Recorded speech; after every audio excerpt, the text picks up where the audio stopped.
کبھی کبھی انسان ایک لمحے کے غصے میں وہ فیصلہ کر دیتا ہے جسے پوری زندگی چاہ کر بھی واپس نہیں لے سکتا۔ پھر ایک دن وہی شخص اس دروازے پر کھڑا ہوتا ہے، اسی انسان کو واپس چاہتا ہے، مگر اب فیصلہ اس کے ہاتھ میں نہیں، اللہ کے حدود کے ہاتھ میں ہے۔ ہم سمجھتے ہیں کہ رشتے ہماری مرضی سے بنتے اور ٹوٹتے ہیں، لیکن آج ہم اللہ تعالیٰ کا وہ فرمان آپ تک پہنچائیں گے کہ کچھ حدود ایسی ہیں جن سے کھیلنے کی اجازت کسی کو نہیں، اور جو والدین اپنی بیٹیوں کی خوشی کے راستے میں اپنی انا کھڑی کر دیتے ہیں، آج کی آیات ان سے بھی بات کرتی ہیں۔ السلام علیکم۔ آج انشاءاللہ سورہ البقرہ کی آیت نمبر 230 سے شروع کریں گے۔ اس کا ترجمہ اور تفسیر تفہیم القرآن سے بیان کروں گی جو اہل سنت جماعت کے لیے ہے۔ آج ان آیات میں اللہ تعالیٰ کی آخری حد، اللہ کی مقرر کردہ حدود کی عظمت اور عورتوں کو ان کے جائز نکاح سے روکنے کی ممانعت بیان کرتے ہیں، تاکہ کوئی شخص اپنی انا یا جذبات کی وجہ سے ظلم نہ کرے۔ اعوذ باللہ من الشیطان الرجیم، بسم اللہ الرحمن الرحیم۔ پھر اگر 2 بار طلاق دینے کے بعد شوہر نے عورت کو تیسری بار طلاق دے دی تو وہ عورت پھر اس کے لیے حلال نہ ہوگی، الا یہ کہ اس کا نکاح کسی دوسرے شخص سے ہو اور وہ اسے طلاق دے دے۔ تب اگر پہلا شوہر اور یہ عورت دونوں یہ خیال کریں کہ حدود الہی پر قائم رہیں گے تو ان کے لیے ایک دوسرے کی طرف رجوع کر لینے میں کوئی مذائقہ نہیں۔ یہ اللہ کی مقرر کردہ حدیں ہیں جنہیں وہ ان لوگوں کی ہدایت کے لیے واضح کر رہا ہے جو اس کی حدوں کو توڑنے کا انجام جانتے ہیں۔ اس کی تفسیر ہے، احادیث صحیحہ سے معلوم ہوتا ہے کہ اگر کوئی شخص محض اپنی متعلقہ بیوی کو اپنے لیے حلال کرنے کی خاطر کسی سے سازش کے طور پر اس کا نکاح کرائے اور پہلے سے یہ طے کرے کہ وہ نکاح کے بعد اسے طلاق دے دے گا تو یہ سراسر ناجائز فعل ہے۔ ایسا نکاح نہ ہوگا بلکہ محض ایک بدکاری ہوگی، اور ایسی سازش نکاح و طلاق سے عورت ہرگز اپنے سابق شوہر کے لیے حلال نہ ہوگی۔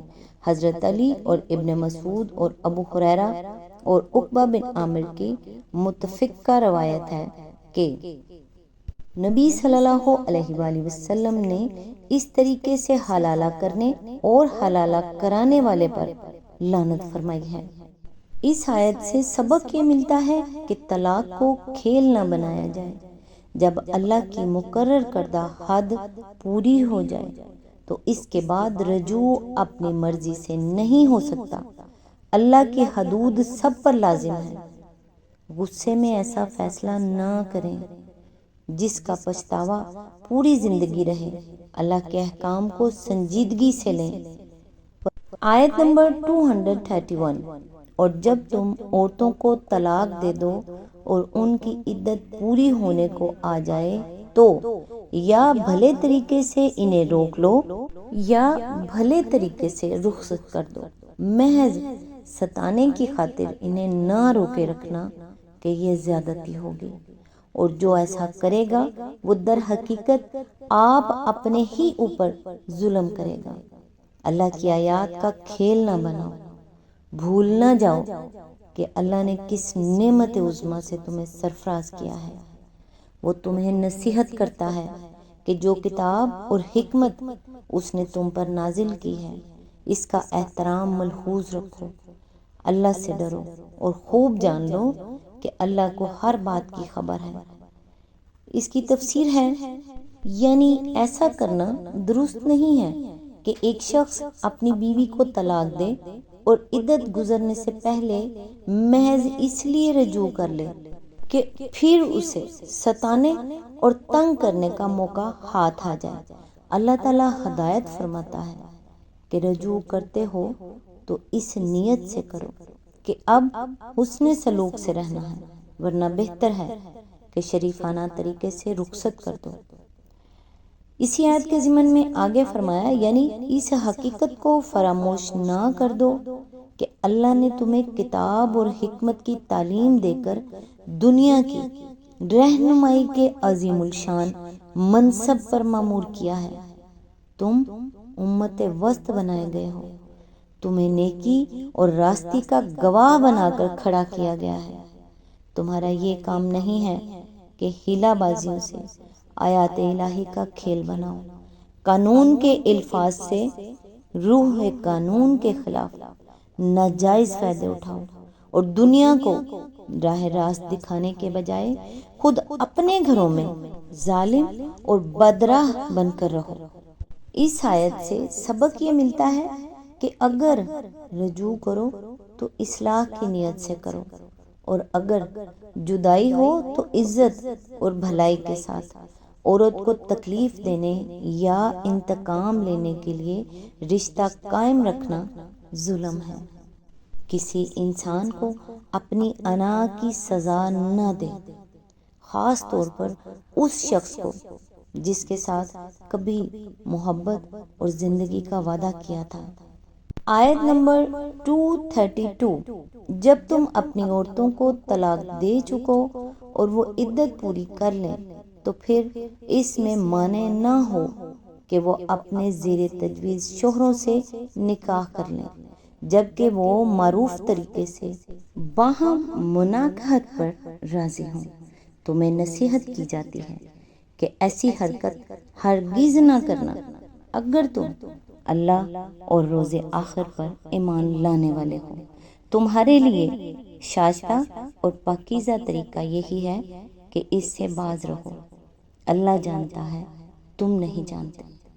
اس کی تفسیر ہے، یعنی اگر کسی عورت کو اس کے شوہر نے طلاق دے دی اور زمانہ عدت کے اندر اس سے رجوع نہ کیا ہو، پھر عدت گزر جانے کے بعد وہ دونوں آپس میں دوبارہ نکاح پر راضی ہوں تو عورت کے رشتہ داروں کو اس میں مانع نہ ہونا چاہیے، یعنی کہ ان کو اسے روکنا نہیں چاہیے۔ نیز اس کا یہ مطلب بھی ہو سکتا ہے کہ جو شخص اپنی بیوی کو طلاق دے چکا ہو اور عورت عدت کے بعد اس سے آزاد ہو کر کہیں دوسری جگہ اپنا نکاح کرنا چاہتی ہو تو اس سابق شوہر کو ایسی کمینی حرکت نہیں کرنی چاہیے کہ اس کے نکاح میں رکاوٹ بنے اور یہ کوشش کرتا پھرے کہ جس عورت کو اس نے چھوڑا ہے اسے کوئی نکاح میں لانا قبول نہ کرے۔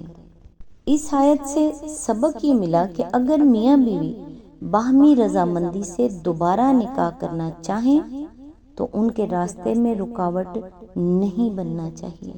اللہ اصلاح اور پاکیزگی کو پسند کرتے ہیں۔ والدین اور خاندان اپنی انا یا معاشرتی دباؤ کی وجہ سے بچوں کے جائز خوشی میں رکاوٹ نہ بنے۔ رسول اللہ صلی اللہ علیہ وآلہ وسلم نے فرمایا، اپنے بھائی کے لیے وہی پسند کرو جو اپنے لیے پسند کرتے ہو۔ صحیح بخاری حدیث نمبر 13، صحیح مسلم حدیث نمبر 45۔ اللہ کی حدود انسان کو قید کرنے کے لیے نہیں بلکہ دلوں کو ظلم سے بچانے کے لیے ہیں۔ جب جذبات فیصلے کرنے لگے تو گھر ٹوٹتے ہیں، اور جب اللہ کے احکام فیصلے کریں تو انصاف زندہ رہتا ہے۔ آج تک کے لیے بس اتنا ہی۔ نیکسٹ انشاءاللہ آیت نمبر 233 سے سٹارٹ کریں گے۔ تب تک کے لیے دعا میں یاد رکھیے گا۔ اللہ حافظ۔